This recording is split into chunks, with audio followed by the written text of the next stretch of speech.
Bismillahirrahmanirrahim. Assalamualaikum warahmatullahi wabarakatuh. Sebelum itu, perkenalkan nama saya Muhammad Azir Ashari.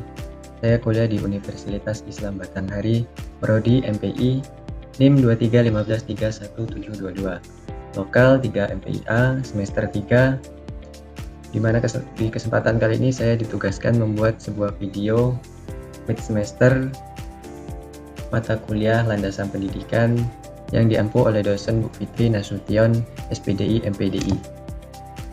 Baiklah, langsung saja kita masuk ke pembahasan yang pertama. Di sini landasan tersendiri itu terbagi menjadi 3, yaitu yang pertama adalah landasan filosofis pendidikan. Landasan filosofis pendidikan yaitu prinsip-prinsip yang menjadikan dasar bagi proses pendidikan seperti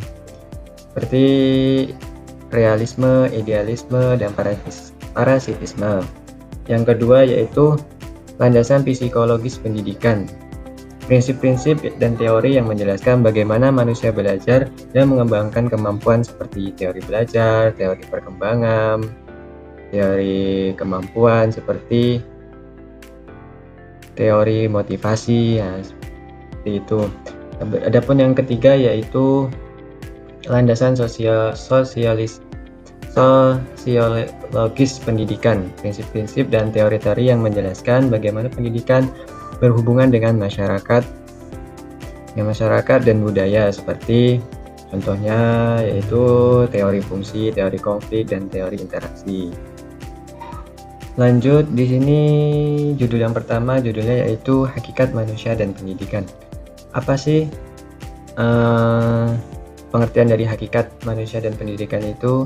Yaitu kesatuan tak terpisahkan. Manusia adalah subjek sekaligus objek pendidikan, makhluk berpotensi yang belum selesai dan membutuhkan pendidikan untuk pengembangan dimensi spiritual, intelektual, sosial, dan moralnya agar mencapai kemanusiaan yang utuh, khalifah dan mewujudkan potensi dirinya. Sementara pendidikan adalah proses pengembangan potensi tersebut demi kehidupan yang lebih baik dan bermakna. Itu kalau pengertian dari hakikat manusia dan pendidikan.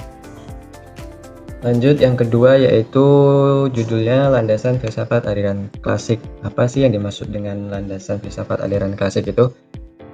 Yaitu landasan filsafat aliran klasik adalah bahwa aliran ini yang berakar kuat pada pemikiran Yunani kuno seperti Socrates, Plato, dan Aristoteles, menekankan kebenaran universal, menalarkan logis dan transmisi nilai-nilai abadi sebagai landasan fundamental bagi pengetahuan dan pendidikan.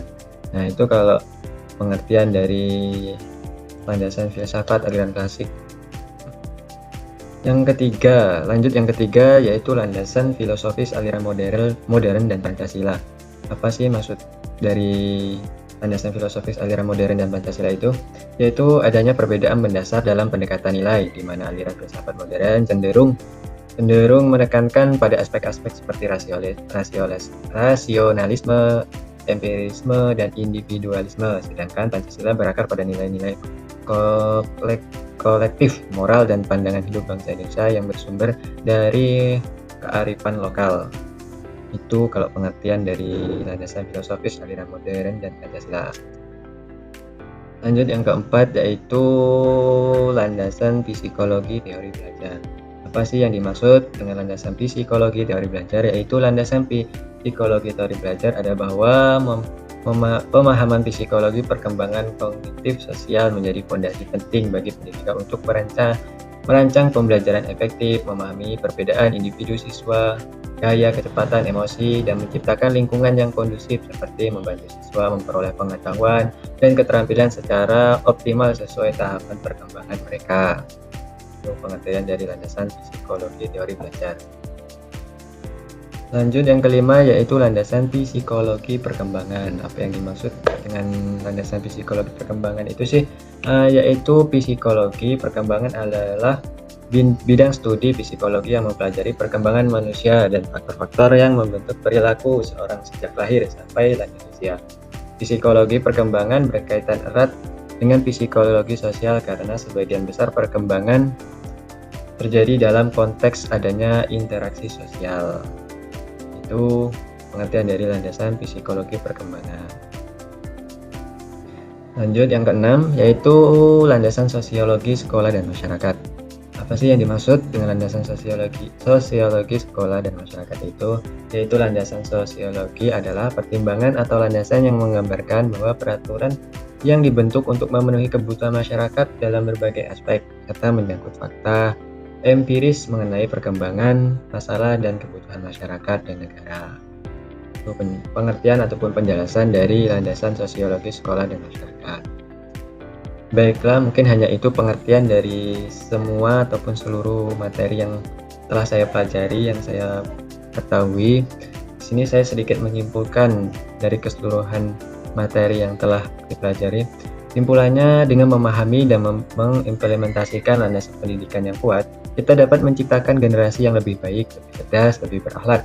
Dari kita bekerja sama untuk menciptakan pendidikan yang bermakna, yang membantu manusia mencapai potensi maksimalnya, dan menjadi individu yang seimbang dan bahagia, serta menciptakan masyarakat yang lebih baik dan lebih adil.